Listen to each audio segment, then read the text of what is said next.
What if I told you that the cozy image of a cabin in the Wild West with a crackling fire in the fireplace is just a pretty picture? Behind it lay a nightly, desperate struggle for survival, where the cold was as dangerous an enemy as the wilderness or hostile tribes. Settlers didn't just sleep, they battled the frost using ingenious and sometimes risky methods you would never have guessed. This story is not about gunfights and gold rushes. It is a story about the invisible war that ordinary families fought every night when the sun set below the horizon and the temperature dropped to deadly levels. Their weapons were not revolvers, but hot stones, straw, and the warmth of their own bodies. Watch the video to the end, and you'll learn why the bed was the most important fortification in a pioneer's home, and what simple item, heated in the hearth, was valued more than a thick blanket. Are you ready to learn the truth that the fire in the hearth was not so much a source of comfort as a demanding tyrant that held a whole family hostage? For frontier settlers, the hearth was the heart of the home, but that heart required constant care, especially on freezing winter nights. Allowing the fire to go out was tantamount to inviting death into the house. Night watch by the fire was an unwritten law of survival. Family members took turns waking up during the night to throw new logs on the smoldering coals. It was a monotonous, exhausting duty on which the lives of all the household depended. Waking up at the appointed time was a matter of honor and responsibility. A person would get out of a warm bed, feel their way to the hearth in a freezing room, and carefully stack the wood. It was important not to fan the flames too much, so as not to waste precious fuel, but also not to let the coals cool down. The consequences of a mistake were severe. If the fire went out, the family would wake up to not just a cold room, but a veritable glacier. The water in the buckets would freeze, and frost would form on the walls, turning waking up into torture. Rekindling the fire with flint and steel in the cold was an incredibly difficult task. It required time, effort, and dry kindling, which was worth its weight in gold.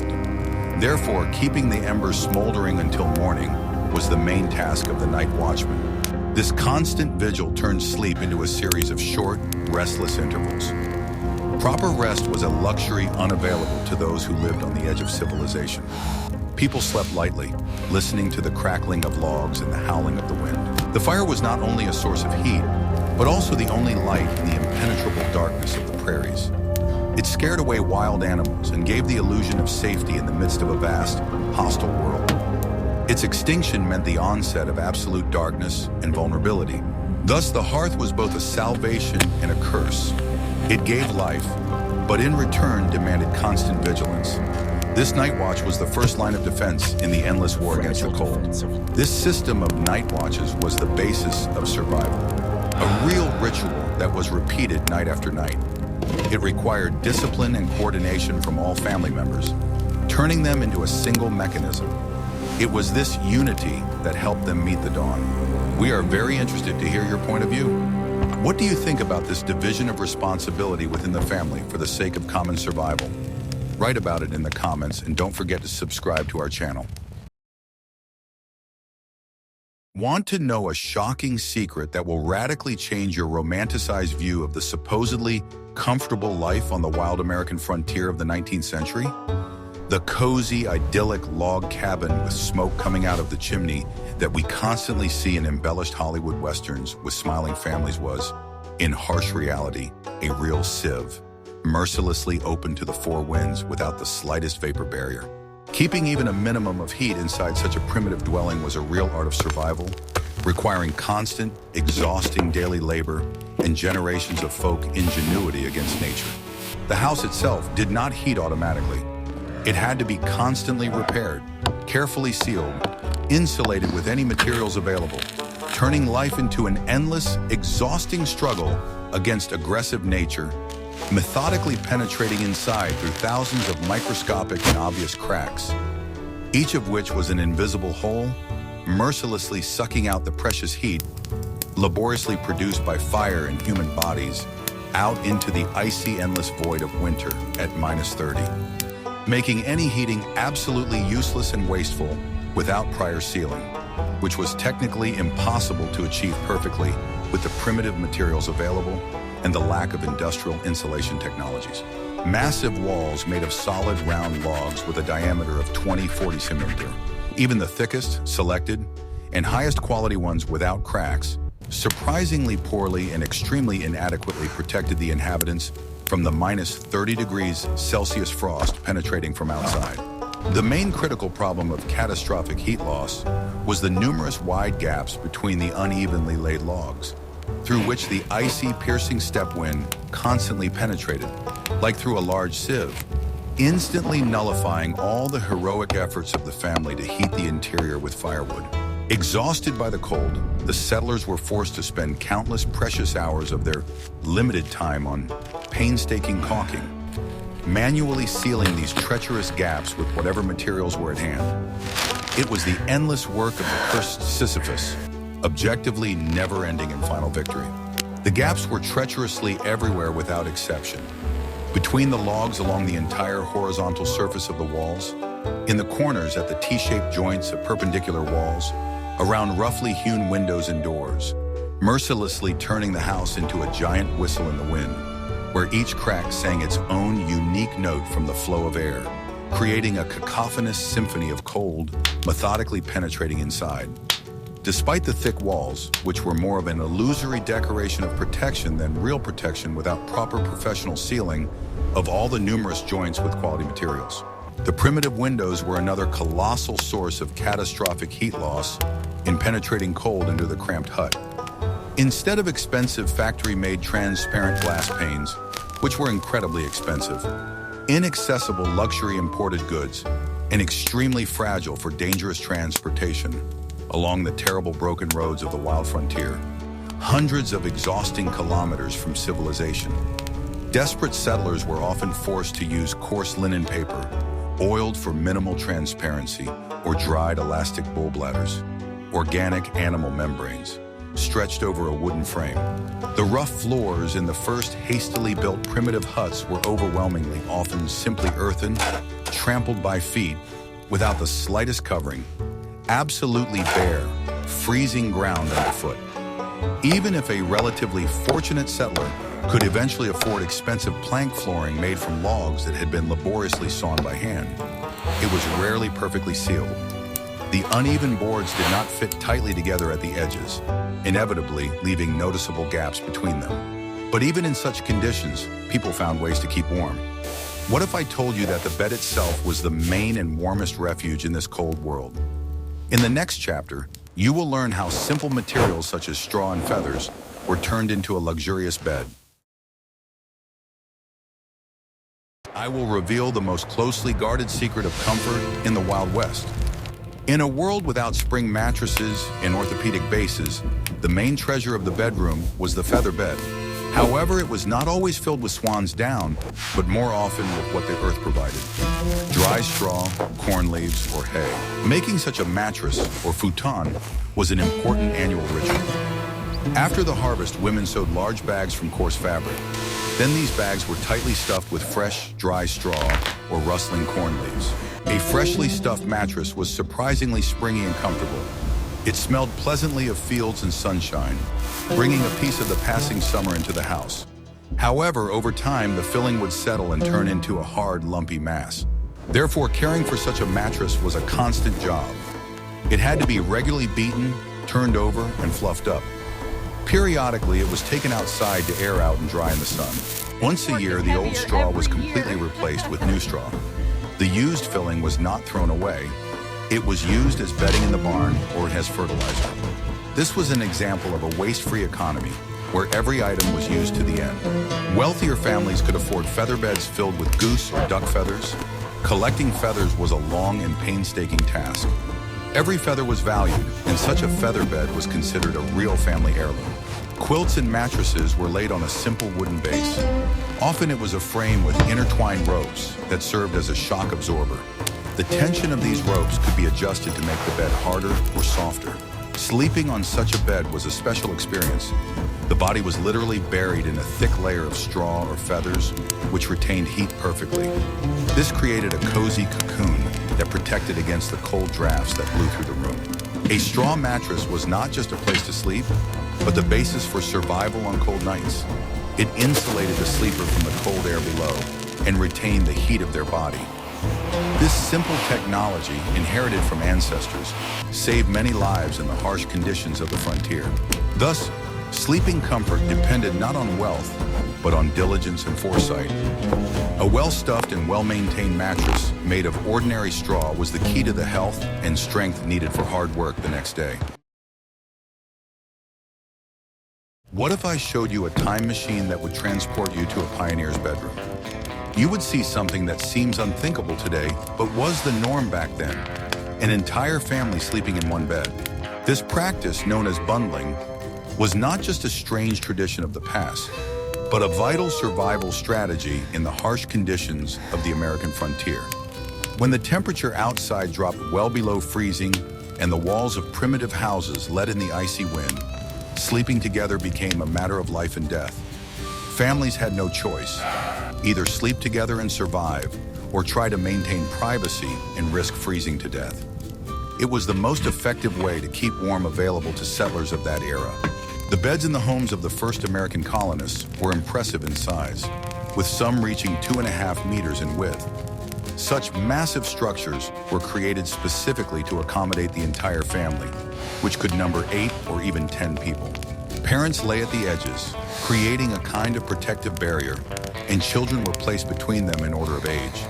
Infants and the youngest children were always closer to their mother so that she could feed them at night without getting out of bed.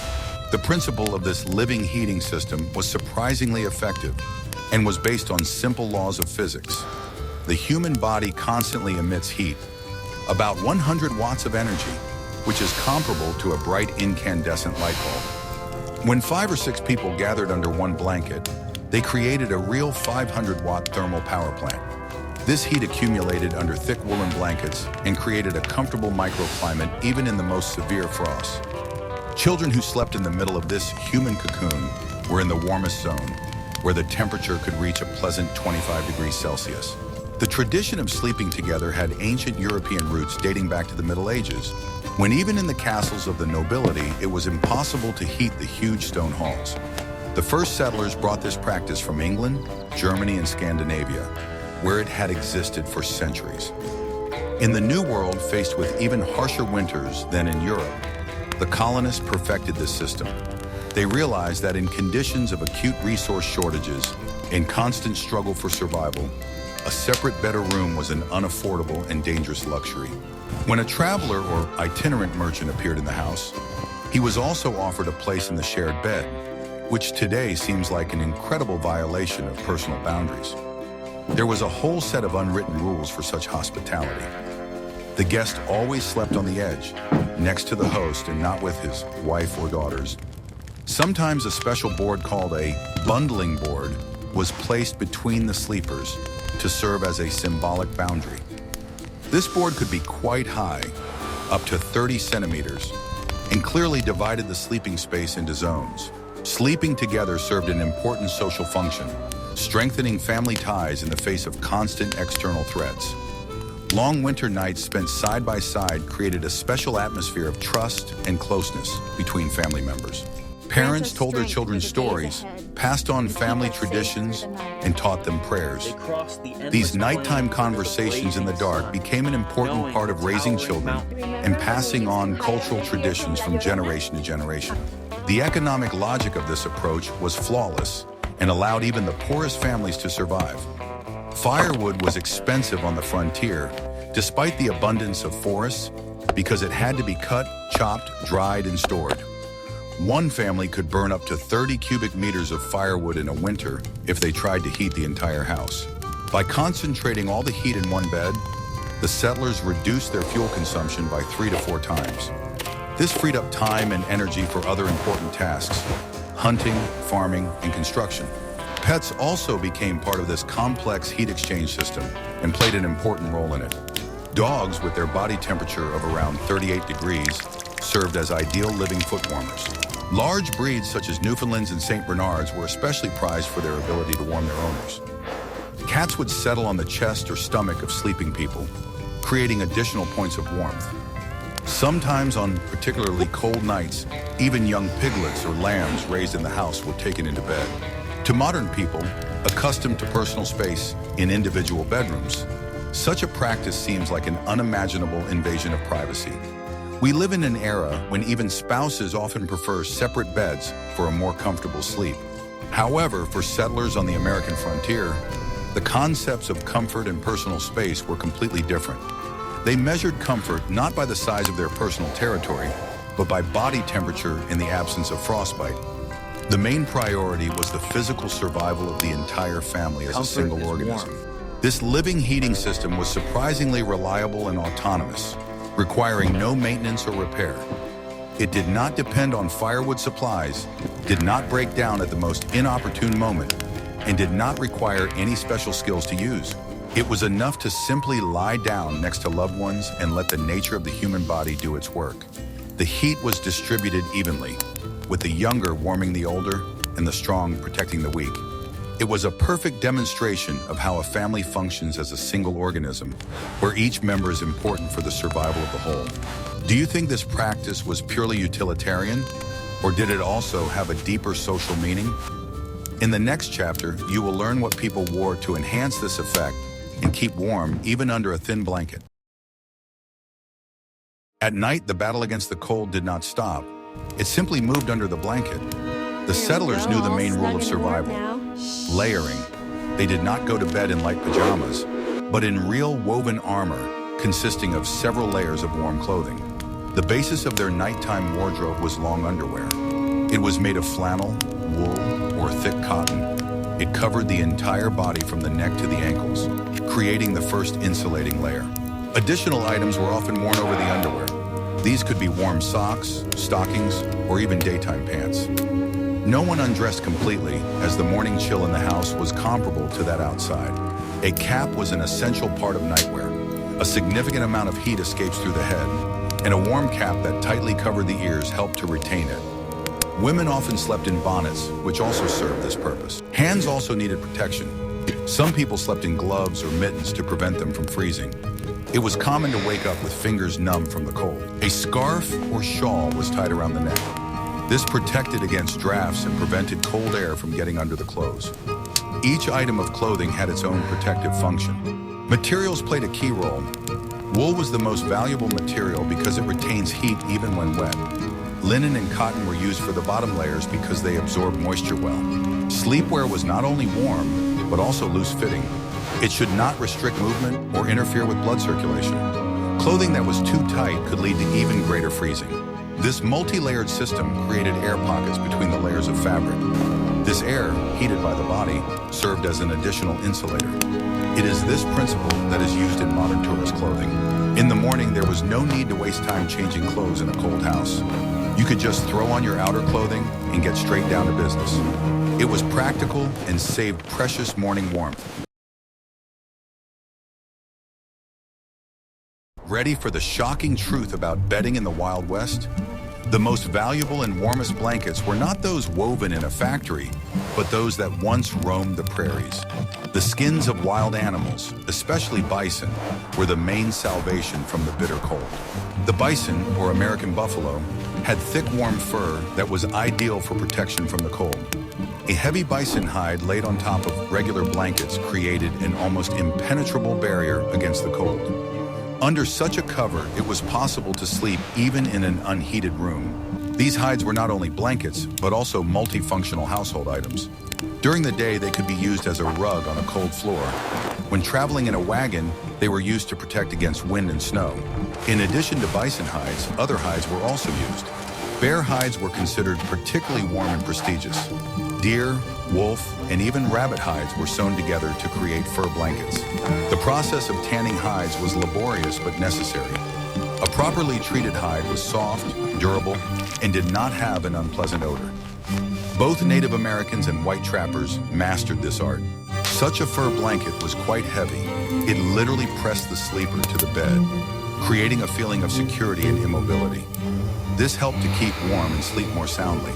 The skins were often placed first side down, against the body. The thick pile created a warm air layer and was pleasant to the touch. The smooth leather side facing outwards did not let cold air through. Having a good bison skin in the house was a sign of the owner's wealth and luck as a hunter. Such items were passed down from generation to generation and were highly valued. They could be exchanged for weapons, tools, or food. The hides also served as excellent sound insulation. They absorbed sound, making sleep in a small, crowded house more peaceful. The howling of the wind outside the walls seemed less frightening under the weight of warm fur. Do you think the use of animal skins was purely a practical solution, or was there also an element of symbolic subjugation of the wild? In the next chapter, we will learn about small but ingenious devices that turned an icy bed into a warm nest. Even the warmest feather bed and the thickest blanket could not save a person from the shock of lying down in an icy bed. The sheets in an unheated bedroom were as cold as ice. To avoid this, settlers used simple but effective devices to preheat their beds. The most common device was a bed warmer, which was a metal pan with a long handle. It had a hinged lid with holes for heat to escape. Hot coals from the hearth were poured into this pan. Before going to bed, the hostess carefully ran this warmer between the sheets.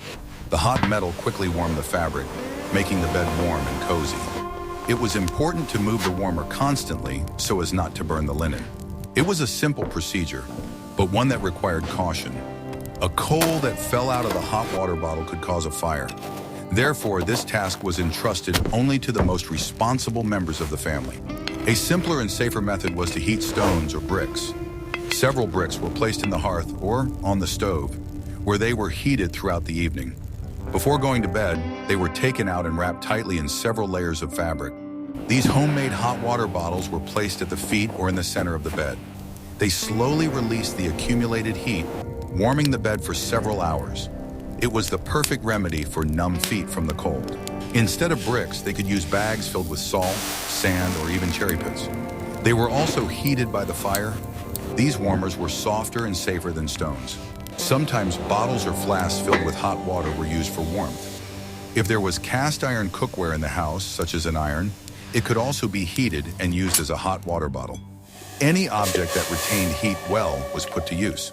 These simple devices were small islands of civilization in a world of cold. They demonstrated how human ingenuity could turn ordinary objects into tools for creating comfort. The ability to lie down in a warm bed after a hard day was a real luxury. Preheating the bed was not just a whim, but an important part of the bedtime ritual. It helped to warm up, relax, and fall asleep faster, saving precious energy. It was a little trick that made survival a little easier. The main enemy of warmth in a pioneer's home was not so much the frost outside as the drafts inside. Icy air found the slightest cracks in walls, windows, and doors, negating all efforts to heat the house. Therefore, the fight against drafts was a constant, painstaking task. Invisible streams of cold air penetrated through thousands of microscopic holes, turning even a well-heated house into an ice cave. The settlers quickly realized that a single small draft could negate the work of a large stove, blowing all the heat outside in a matter of minutes. Cold air, being denser than warm air, spread across the floor like an icy river, rising upward and displacing heated air through the upper cracks. This relentless circulation turned the dwelling into a veritable wind tunnel, where the temperature could drop 10 degrees in an hour. Every autumn, when the first cold spells reminded them of the approaching winter, the whole family, young and old, would begin the ritual of preparing the house. This work began in September and could take several weeks of intensive labor. All the gaps between the logs were carefully cleaned of old material using special wooden spatulas and metal hooks. Then, fresh moss collected in the forest in the summer and dried in the attic was tightly packed into the clean grooves. A thick layer of clay mixed with horse manure and straw for strength was applied over the moss. This dirty and tedious work required special skill and patience. The clay mixture had to be prepared in the right proportions. If it was too liquid, it would crack when it dried. And if it was too thick, it would not penetrate deep into the cracks. Women and children kneaded the clay with their bare feet in large wooden troughs, adding water and straw. Men climbed ladders and wooden scaffolding to reach the upper logs. The whole procedure resembled building a house from scratch, only in miniature. Windows were a particular problem, as glass was an incredible luxury on the frontier. Many families used oiled paper or animal skins tanned to transparency instead of glass. Those lucky enough to have real glass windows cherished them like the apple of their eye. The frames were sealed with strips of fabric cut from old clothes or strands twisted from linen fibers. Each strip was soaked in grease or wax for better sealing.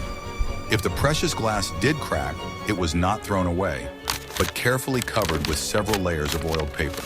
Doorways required a special engineering approach, as the door had to open but at the same time fit tightly against the jamb. Homemade rollers, which the settlers called draft snakes or dragons, were made with particular care. A long bag made of thick fabric was filled not only with sand or sawdust, but also with dried herbs that repelled rodents and insects. The weight of such a roller could reach 5 kilograms, which ensured a tight fit to the floor. Some housewives decorated these rollers with embroidery, turning a utilitarian item into a decorative element. The layout of the interior space of the house was subject to the strict logic of thermal efficiency. In houses where it was possible to build several rooms, a system of thermal locks was created. The bedroom was located in the most protected place, surrounded by other rooms like fortress walls. The pantry and workshop served as buffer zones, taking the brunt of the cold. This architectural solution could raise the temperature in the bedroom by 5 to 7 degrees without additional heating. Textile wall protection transformed the austere dwelling into something resembling an oriental tent. Old blankets, worn carpets, bear and deer skins were hung not randomly, but according to a well-thought-out system. The first layer of fabric was hung a few centimeters from the wall, creating an air gap.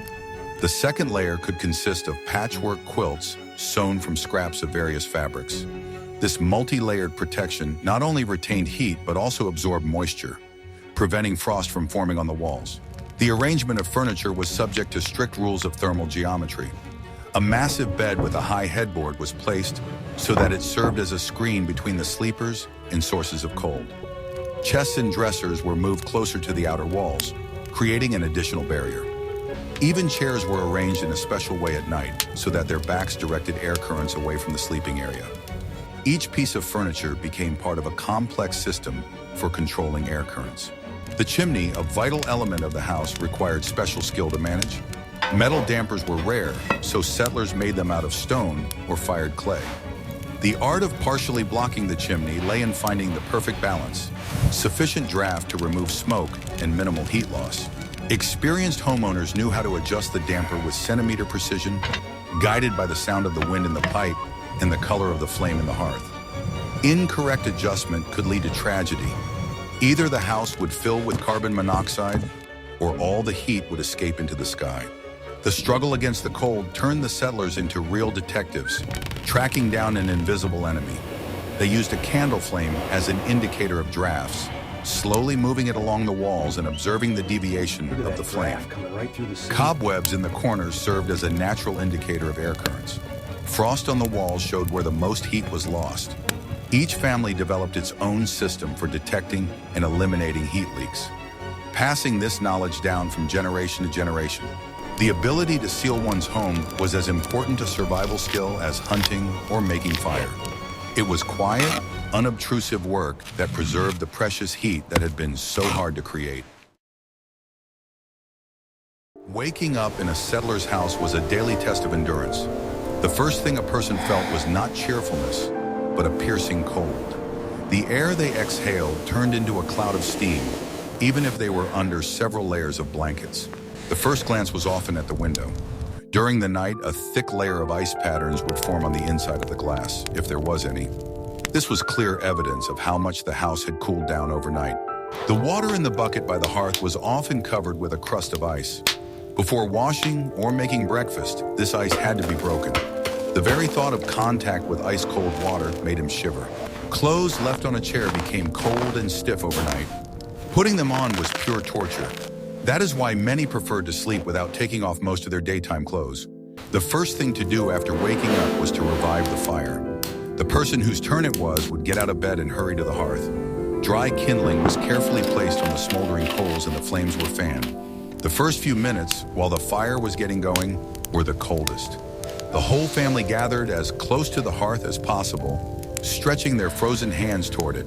It was a daily ritual of bringing the house back to life. While the house was slowly warming up, the morning chores began. All movements were quick and precise so as not to waste precious heat. people tried to stay as close to the fire as possible. Breakfast was hot and hearty. Hot porridge or soup warmed them from the inside, giving them energy for the day ahead. A cup of hot drink, whether tea or herbal infusion, was a real salvation. This morning confrontation with the cold-tempered character, it taught people to appreciate simple things: the warmth of fire, hot food, the first rays of the sun. Each dawn was a small victory over the forces of nature. Such an awakening is what fundamentally distinguishes life in the past from modern life. We are accustomed to the comfort of central heating. For them, however, each morning was a reminder that warmth is not a given, but the result of a constant struggle. The struggle against the cold on the frontier was not only a physical, but also a psychological test. Warmth was not just a physical parameter, but a synonym for safety, comfort, and life itself. Or its absence caused anxiety and a feeling of vulnerability. The winter months on the American frontier were a real test for the settler's psyche, when temperatures dropped to -30 and blizzards could rage for weeks. During these long, dark days, the cold penetrated not only homes, but also people's souls, creating a special state of anxiety. Settlers called it winter melancholy or snow madness, when the constant struggle for survival depleted not only physical, but also mental strength. Women especially suffered from the isolation and monotony of winter days.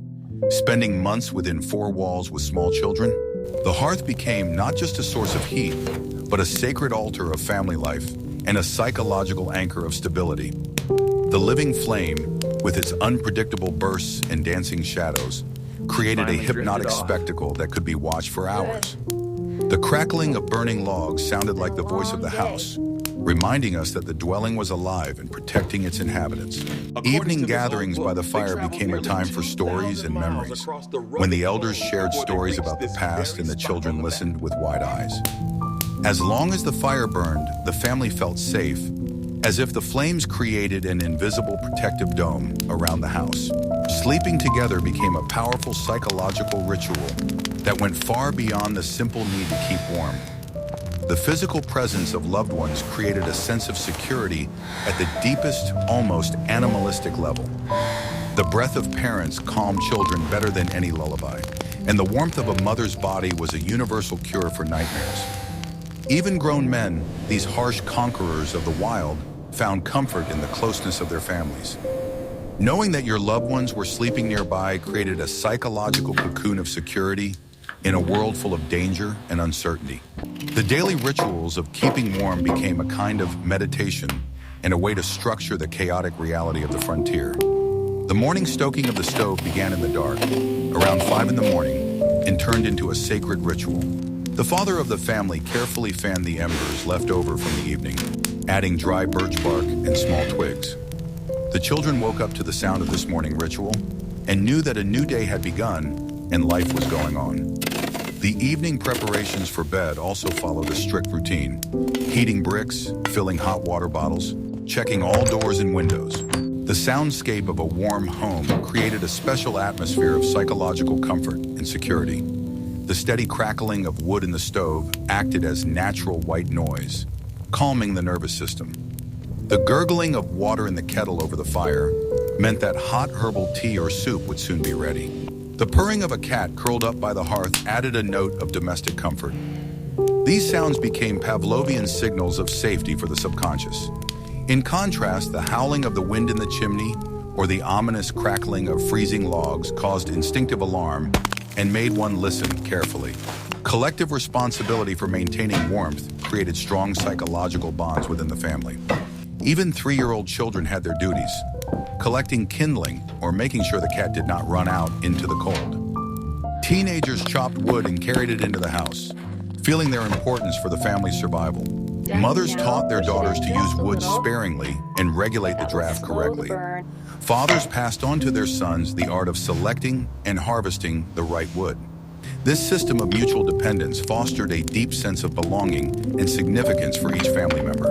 The woodpile outside the house became a material embodiment of security and a symbol of readiness for any challenges. Neatly stacked rows of dry wood as tall as a person instilled calm and confidence. Some families deliberately stacked their wood so that it could be seen from the window. The sight was reassuring during long winter evenings. The size of the woodpile became a source of pride and a measure of status. A family with a large supply of firewood felt like kings of their little world. When supplies began to run low, anxiety settled in the house long before the last logs were used up. The color palette of a winter home created an important psychological contrast between the warmth inside and the cold outside. The golden glow of the flames, the ruby reflections of the coals, the amber light of tallow candles. All this contrasted with the cold blue of twilight outside the window. Women deliberately hung bright patchwork quilts and colorful curtains to enhance the feeling of warmth. Copper utensils, polished to a shine, reflected the light from the hearth and multiplied it. Even a ginger cat or a golden dog was perceived as a living piece of warmth in the house. Psychological survival strategies were passed down from generation to generation as folk wisdom. The elders taught the young not to think about the cold, but to concentrate on their work. Women sang songs while cooking to distract themselves from the piercing cold of the kitchen. Children invented games in which the cold became a dragon or an evil wizard that had to be defeated. Evening prayers often included gratitude for the warmth of home and requests for a mild winter. These simple psychological techniques helped to preserve sanity in conditions of extreme stress. It was this psychological resilience and ability to find comfort in simple things that allowed them not just to survive, but to live. They built their homes and families in the middle of the wilderness, proving that the human spirit can be warmer than any fire. We see that nights on the American frontier were not a time of rest, but a real battle for survival. Each family became a garrison of a small fortress besieged by the cold. Their arsenal consisted not of weapons, but of centuries-old wisdom, ingenuity, and incredible resilience. Sleeping together, homemade heaters, war against drafts, and eternal watch by the fire, all these were elements of a complex survival strategy. These methods show how different our ancestors' perception of comfort and personal space was. For them, warmth was not a given, but a daily achievement, paid for with hard work.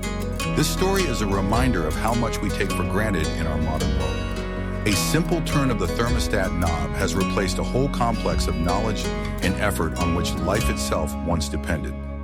By studying their experience, we gain a better understanding not only of history, but also of the true price of what we call civilization. Which of these ancient methods of heat preservation do you think could be useful today, perhaps in extreme situations? Suggest topics for future videos that you would like to see on our channel in the comments. And don't forget to subscribe so you don't miss out on new explorations of the mysteries of the past.